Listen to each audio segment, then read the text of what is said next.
Good morning. Welcome to QuiltChat. Can you believe we're here again? And it's Wednesday, August 1st. I'm not believing it, actually. I know. Where'd July go? I don't know. The summer has zipped past. It's a good thing, though. I mean, it's been so hot, and it's starting to be a little bit nicer out. So we're always happy about that. Yeah, and we're glad you joined us today. And be sure to drop us a note on Facebook. We're glad to have some correspondence with you. And if we don't get to your question while we're on the air, we'll be happy to answer it afterwards, won't we? Yes, we will. We do that every week. Well, Betsy, we've got some good stuff in today's On Point newsletter, starting with modern quilts. Isn't that fun? So for our Quilt 2018 project, which is each month this year, we're focusing on a different style of quilt. And we're encouraging you to make a small quilt project, or a big one if you want to, and go on our Facebook group, Project Parade, and share your progress with us. Let us know how it's going, if you have any difficulties with the style, and play along. But we have a little basket full of techniques that we encourage you to fill up in January of things you want to try this year. And so you pull out a technique and we give you the style and you put them together and make a quilt. And so with modern quilting, which is, you know, kind of a new style for us, it doesn't feel that new now, but it's still one of our newer styles.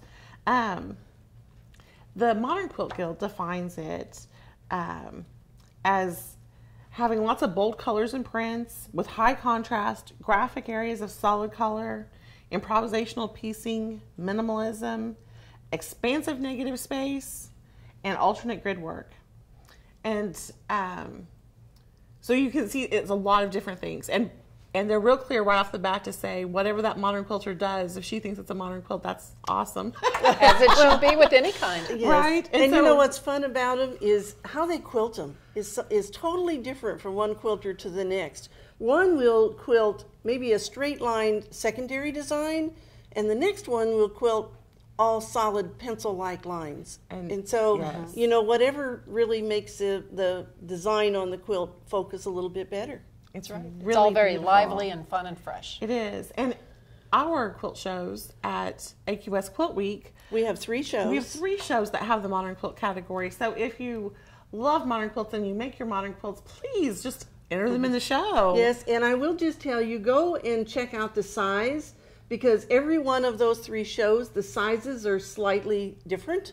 You know, some of them are more of a larger wall quilt, some of them are a small wall quilt, but go check out the size before you enter it. Make sure you get in the right category. It always pays to read the rules. Yeah, and so that's both the Fall and Spring Paducah and Grand Rapids has the modern category. They sure do. Yes. And so we're going to have a lot of fun with that. So come and play along with us over at the Project Parade group on Facebook. We'd love to have you join us. And we also have our state blocks continuing. We're down to we only have 5 more to go, right? 5 more to go. Today. Next week is the last final 5. But this week we have Washington, Wyoming, Utah, Idaho, and Montana. And we feature the state quilt block for each one of those, along with a really fun applique mug rug that you could make. And on the mug rug include anything that's special to you about that state. Now, we don't expect that everybody will want to do all 50 states, but if you do, we can't wait to see them. But, you know, I was on Project Parade, and I saw a couple people said, yes, I just started on my 50 blocks. That's right. Now, I will tell you that I have had a number of inquiries from people wanting to know if they could buy the book. The book does not have the templates in it. Betsy and the designers have gone to all the effort to make every block that we're doing in this 50 states a 12-inch block finished, and in the book they're all different sizes. Right. So it was a challenge for our designer to change some of those, but that's why you have different techniques that they can do using this. Correct. And we provide all the patterns and the templates and printables for those as well on the blog. Now, as I looked at that today, I saw that we had English paper piecing for the Wyoming block. And so if you're just getting into English paper piecing, this might be a fun one to try it on. Oh, absolutely. That's a nice one. There's a couple English paper piecing. There's a foundation paper piecing this week, and then we have a traditional pieced block this week. It's great for expanding your skills. Yes, just, it just to is. try a block at a It time absolutely in a different skill, really. And if you don't want to do fun. all 50 blocks, pick your favorite. Pick something that you from your vacation. Maybe a place where you have had family throughout the U.S. So if you have family in a state, make a family quilt of all your different states you guys represent. There's all sorts of fun ideas you can do to pick blocks, and you can just pick the ones you think are pretty too. And then, of course, if you're a member, you get the mug rug patterns. You do. And I think that would just be a cool quilt all by itself. It would make a nice quilt. Yes. It certainly I think 50 mug rugs might be a little bit much. You can have a big But tea you party. never know. What a big great tea party. Right? What a great party. That would be so fun. And then we also featured home decorating this week. And we'll be doing that for the entire month of August. We'll pick a different home deck style. And this one was mid-century modern. So that 50s, 60s, 70s kind of vibe. And we have a quilt to show you that we're offering on the member-only site. It's called Copacetic, and it is a wall hanging. And so it's a fun little block. If you want to make more to make a total bed cover, you sure could. But it is right there from that style with that popular 50s word, copacetic. And what's good about this particular quilt is it's very simple piecing. So if you're a beginner quilter, this would be a good one to start on, wouldn't it? It would, because it's very just Yes. framework. Right. So if you're an AQS member, be sure to go to AmericanQuilter.com and visit the member only page. It's up in the upper right corner. You click on that and you can access all sorts of wonderful patterns along with really fabulous magazine content. Yes. Lots of magazine stuff going on. We are working hard on the next issue, but we showed you this last week, and we just happened to have right behind us Jackie Kunkel's awesome quilt live here in the studio. And isn't it just gorgeous? It has quilting by Margaret Solomon Gunn, and that pattern is available in the September issue of AQ. So please do take a look, try your hand. Jackie does a little bit of, well, not a little bit, a lot of, I believe she calls it chain foundation piecing.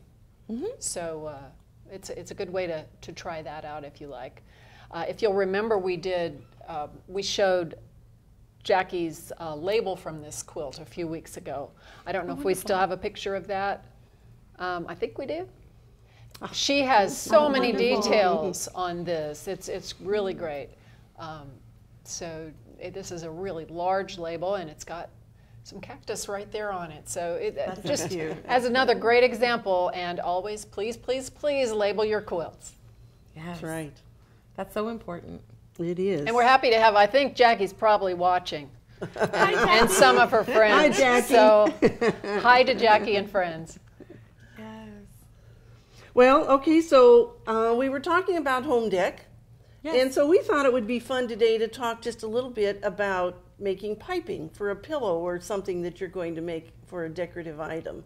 And so I brought just some quick samples. And so one thing that you want to do when you use piping is I always use bias strips. And so to do that, you can see that I have just taken a piece of fabric, and I did this in real small scale, but I put my 45-degree angle on the edge of my fabric and cut myself a 45-degree strip. Okay, so then what I'm going to do is I'm going to use my zipper foot to do it, and you're just going to run that piping through the center of a piece. And I will tell you, this is no place to skimp on the width. I usually would cut this 1.5 inches wide, maybe. You can always cut it down, but you don't want to have to try to futz to make sure that you just have a 1/4 inch seam allowance here. No. And so you're just going to lay that piping in the center, and then you're going to run your zipper foot. I'll do this backwards so you can see, but you can do it either side of your zipper foot. And I always usually adjust my needle position.